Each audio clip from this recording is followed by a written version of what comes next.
শিশুকে যদি সুস্থ রাখতে চান তো অবশ্যই অবশ্যই জানতে হবে জিএসএম কি। আসলে জিএসএম কি? গ্রাম পার মিটার। কাপড়ের ঘনত্বকে বোঝায়। আমি আরেকটু সহজ করে বলি, যত বেশি জিএসএম হাই হবে পোশাকের ওজন তত বেশি হবে, আর যত বেশি পোশাকের ওজন কম হবে জিএসএম তত লো হবে। কম জিএসএম এর পোশাক পরলে খুব তাড়াতাড়ি পোশাকগুলো নষ্ট হয়ে যায় এবং বডি শেপ এগুলা ছেড়ে দেয়, বাচ্চারা পরলে সুন্দর দেখা যায় না।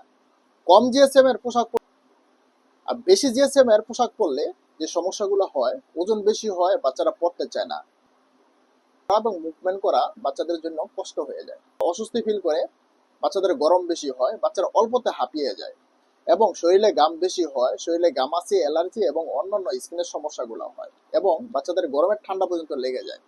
তাই সঠিক জিএসএম এর পোশাক বাচ্চাকে দেয় কমফোর্ট এবং আরাম। সব সময় পরে থাকতে পারে, খেলাধুলার সময়, স্কুলে যাওয়ার সময় ইনার হিসাবে পরা যায়। তাই পোশাকের জন্য জিএসএম অত্যন্ত গুরুত্বপূর্ণ।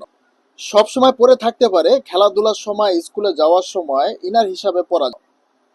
এই জন্যই গুলোছে দিচ্ছে 160 থেকে 170 জিএসএম এর টি শার্ট, যা বাচ্চাদের জন্য একদম পারফেক্ট। আরো বিস্তারিত জানতে হলে অর্ডার নাও ক্লিক করে ভিজিট করুন আমাদের ল্যান্ডিং পেজ। সবাইকে ধন্যবাদ। আসসালামু আলাইকুম।